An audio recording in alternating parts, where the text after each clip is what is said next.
ये अफसाना ख्वाजा अहमद अब्बास का लिखा हुआ है और इसका उन्वान है अबाबील। उसका नाम तो रहीम था, मगर उस जैसा जालिम भी शायद ही कोई हो। गांव भर उसके नाम से कांपता था, न आदमी पर तरस खाए न जानवर पर। एक दिन रामू लोहार के बच्चे ने उसके बैल की दुम में कांटे बांध दिए थे तो मारते मारते उसको अधमरा कर दिया। अगले दिन जैलदार की घोड़ी उसके खेत में घुस आई तो लाठी लेकर इतना मारा कि लहूलुहान कर दिया। लोग कहते थे कि कमबख्त को खुदा का खौफ भी तो नहीं है, मासूम बच्चों और बेजुबान जानवरों तक को माफ नहीं करता, ये जरूर जहन्नम में जलेगा। मगर ये सब उसकी पीठ के पीछे कहा जाता था, सामने किसी की हिम्मत जबान हिलाने की न होती थी। एक दिन जो बंदूक की शामत आई तो कह दिया, अरे भाई रहीम खान, तू क्यों बच्चों को मारता है?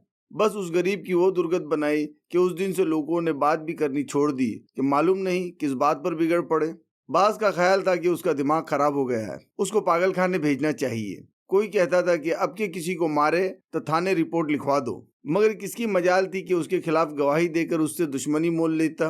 गांव भर ने उससे बात करनी छोड़ दी, मगर उस पर कोई असर न हुआ। सुबह सवेरे वो हल कांधे पर धरे अपने खेत की तरफ जाता दिखाई देता। रास्ते में किसी से न बोलता, खेत में जाकर बैलों से आदमियों की तरह बातें करता। उसने दोनों के नाम रखे हुए थे, एक को कहता था नत्थू, दूसरे को छद्दू।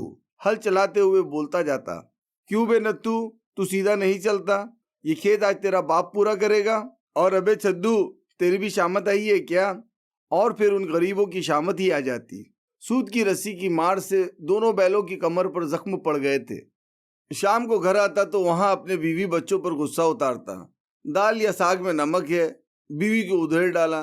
कोई बच्चा शरारत कर रहा है, उसको उल्टा लटका कर बैलों वाली रस्सी से मारते मारते बेहोश कर दिया। गरज हर रोज एक आफत बपा रहती थी। आसपास के झोपड़े वाले रोज रात को रहीम खान की गालियों और उसकी बीवी और बच्चों के मार खाने और रोने की आवाजें सुनते, मगर बेचारे क्या कर सकते थे? अगर कोई मना करने जाए तो वो भी मार खाए। मार खाते खाते बीवी गरीब तो आधी हो गई थी। 40 बरस की उम्र में 60 की मालूम होती थी। बच्चे जब छोटे छोटे थे तो पिटते रहे। बड़ा जब 12 बरस का हुआ तो एक दिन मार खाकर जो भागा तो वापस न लौटा। करीब के गांव में एक रशिये का चचा रहता था, उसने अपने पास रख लिया। बीवी ने एक दिन डरते डरते कहा, हलासपुर की तरफ जाओ, जरा अनवर को लेते आना। बस फिर क्या था, आंख बगूला हो गया। मैं उस बदमाश को लेने जाऊं और वो खुद भी आया तो टांगे चीर कर फेंक दूंगा। वो बदमाश क्यों मौत के मुंह में वापस आने लगा था। 2 साल के बाद छोटा लड़का बंधु भी भाग गया और भाई के पास रहने लगा। रहीम खान को गुस्सा उतारने के लिए फक्त बीवी रह गई थी, सो वो गरीब इतनी पिट चुकी थी कि अब आधी रह चुकी थी। मगर एक दिन उसको इतना मारा कि उससे भी न रहा गया, और मौका पाकर जब रहीम खान खेत पर गया हुआ था तो अपने भाई को बुलाकर उसके साथ अपनी माँ के यहाँ चली गई। हमसाये की औरत से कह गई कि आए तो कह देना कि मैं चंद रोज के लिए अपनी माँ के पास रामनगर जा रही हूँ। शाम को रहीम खान बैलों को लिए वापस आया तो पड़ोसन ने डरते डरते बताया कि उसकी बीवी अपनी माँ के यहाँ चंद रोज के लिए गई है। रहीम खान खिलाफ मामूल खामोशी से बात सुनी और बैल बांधने चला गया। उसको यकीन था कि उसकी बीवी अब कभी ना आएगी। आहते में बैल बांधकर झोपड़े के अंदर गया तो एक बिल्ली म्याऊं म्याऊं कर रही थी। कोई नजर ना आया तो उसकी दुम पकड़कर दरवाजे से बाहर फेंक दिया। चूल्हे को जाकर देखा तो ठंडा पड़ा हुआ था। आग जलाकर रोटी कौन डालता? बगैर कुछ खाए पिए ही पड़कर सो रहा। अगले दिन रहीम खान जब सोकर उठा तो दिन चढ़ चुका था, लेकिन आज उसे खेत पर जाने की जल्दी न थी। बकरियों का दूध दोकर पिया और हुक्का भरकर पलंग पर बैठ गया। अब झोपड़े में धूप भर आई थी। एक कोने में देखा तो जाले लगे हुए थे। सोचा कि लाओ सफाई कर डालूं। एक बांस में कपड़ा बांधकर जाले उतार रहा था कि कपरेल में अबाबिलों का एक घोंसला नजर आया। 2 अबाबिलें कभी अंदर जाती थी, कभी बाहर आती थी। पहले उसने इरादा किया कि बांस से घोंसला तोड़ डाले, फिर मालूम नहीं क्या सोचा। एक घरौंची लाकर उस पर चढ़ा और घोंसले में झांक कर देखा। अंदर 2 लाल बोटी से बच्चे पड़े चू चू कर रहे थे और उनके माँ बाप अपनी औलाद की हिफाजत के लिए उसके सर पर मंडला रहे थे। घोंसले की तरफ उसने हाथ बढ़ाया ही था कि मादा अबाबिल चोंच से उस पर हमला आवर हुई। अरे आंख फोड़ेगी, उसने अपना खौफनाक कहका मारकर कहा और घरौंची से उतर आया। अबाबिलों का घोंसला सलामत रहा। अगले दिन से उसने फिर खेत पर जाना शुरू कर दिया। गांव वालों में अब कोई उससे बात न करता था। दिन भर हल चलाता, पानी देता या खेती काटता, लेकिन शाम को सूरज छिपने से कुछ पहले ही घर आ जाता। हुक्का भरकर पलंग के पास लेटकर अबाबिलों के घोंसले की सैर देखता रहता। अब दोनों बच्चे भी उड़ने के काबिल हो गए थे। उसने उन दोनों के नाम अपने बच्चों के नाम पर नूरा और बंदू रख दिए थे। अब दुनिया में उसके दोस्त ये 4 अबाबिल ही रह गए थे, लेकिन उनको यह हैरत जरूर थी कि मुद्दत से किसी ने उसको अपने बैलों को मारते न देखा था।